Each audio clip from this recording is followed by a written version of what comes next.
26-декабрга карата күндүн маанилүү жаңылыктары. Мамлекеттик тил боюнча улуттук комиссия укук бузуулар жөнүндөгү кодекске өзгөртүүлөрдү киргизүүнү демилгелөөдө. Ага ылайык кыргыз тилинде кызмат көрсөтүүдөн баш тарткан мекемелерге чара көрүлүшү ыктымал. Бул тууралуу комиссиянын төрагасы Мелис Мураталиев басма сөз жыйынында билдирди. Анын айтымында улуттук комиссияга тамактануучу жай, тойканаларда жана башка мекемелерде кардарларды орус тилинде гана тейлеп жаткандарга нааразы болгондор көп кайрылууда. Мураталиев мыйзам бузгандарга административдик жоопкерчилик каралганы менен мамлекеттик тил жөнүндөгү мыйзамда андай норма жок болгондуктан буга чейин эч ким жоопко тартылбаганын белгиледи. Анын айтымында мыйзам долбоору боюнча административдик жоопкерчиликке мамлекеттик жана жеке уюмдар, ошондой эле тейлөө чөйрөсүндөгү ишканалар тартылат. Азыркы мамлекеттик тил жөнүндөгү мыйзамга ылайык кардарларга кыргыз тилинде кызмат көрсөтүлүшү керек, бирок аны менен катар расмий же башка тилде да кайталанышы мүмкүн. Ал эми товар же кызматтар тууралуу маалымат мамлекеттик жана расмий тилде берилет. Июль айында президент мамлекеттик тил жөнүндө конституциялык мыйзамга кол койгон. Анда мамлекеттик тилди колдонуу чөйрөлөрү так аныкталган.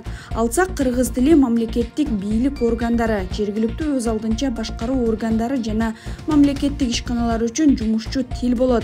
Ал эми мамлекеттик кызматкерлер, депутаттар, педагогдор, судьялар, прокурорлор, адвокаттар, медицина кызматкерлери жана башка категориядагы жарандардын тобу кыргыз тилин билүүгө милдеттүү. Кечээ жаза аткаруу кызматынын төрагасы Чыңгыз Кожошов Бишкектеги ТИЗО-1 жана бир катар абактагы соттолуучу жана айыпталуучулар менен жолукту. Бул тууралуу аталган кызматтан маалымдашты. Кожошов соттолгондорго абактагы абалды туруксуздаштыруу аракети мыйзамдуу чаралар менен дароо чечкиндүү түрдө токтотулаарын айтты. Ал соттолгондорду сабырдуулукка үндөп, аларды үйүндө жакындары жана туугандары күтүп жатканын эскертүү өттү дешти мекемеден. Ошондой эле соттолгондордун укуктары сакталаарына кепилдик берерин баса белгилешти. Кожошев кызматкерлерге соттолгондорго жакындары менен телефон аркылуу байланышуу үчүн шарт түзүүнү тапшырды. Ошондой эле абактагы жашоо шартты жакшыртууну жана социалдык жардамга муктаждарга колдоо көрсөтүүнү буйруду. Мындан тышкары ЖАКтын башчысы соттолгондорду оштондукка чыгууга даярдоо, жумуш таап берүү, турак-жай жана социалдык байланыштарды калыбына келтирүү маселелерин чечүүгө көмөктөшүүнү тапшырды. Кечээ эле башкы прокуратура абактагы абалды билүү үчүн ал жердеги кызматкерлердин зомбулугу тууралуу айыптоолорду териштире баштаган. Буга чейин Акыйкатчы институту абактагы 20дан ашык соттолуучу кургак ачкалыкта экенин билдирген. Алардын жакындары муну жаза аткаруу кызматына Кожошевдун жетекчи болуп дайындалганына каршы экени менен түшүндүргөн. Дагы 2 киши арыз жазып, абакта аларды сабашканын айткан. Ал эми жаза аткаруу кызматы абактагы уруп-сабоо жана ачкачылык тууралуу маалыматтарды четке кагууда.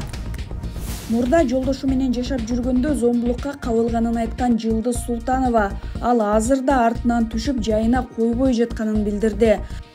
Ал мурдагы күйөөсү аны ооруканада жатса да аңдып, коркутуп жүргөнүн айтып, арыз жазганын, аны милиция алып кеткенин белгиледи.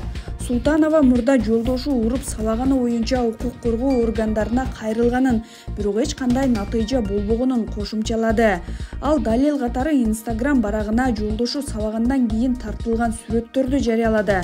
Ошондой эле ал мурдагы күйөөсү баласын багууга материалдык жардам көрсөтпөй жатканын, андан алимент өндүрө албай жүргөнүн белгиледи.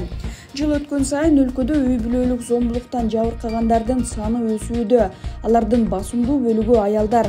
Быйыл 8 айда эле үй бүлөлүк зомбулуктун 10 миңден ашык учуру катталган. Бул өткөн жылга салыштырмалуу 24,1%га көп. Парламенттин төрагасы жаңы жылдан кийин мен Нурланбек Тургунбекович эмес, Нурланбек Тургунбек уулу болом, деди төрага.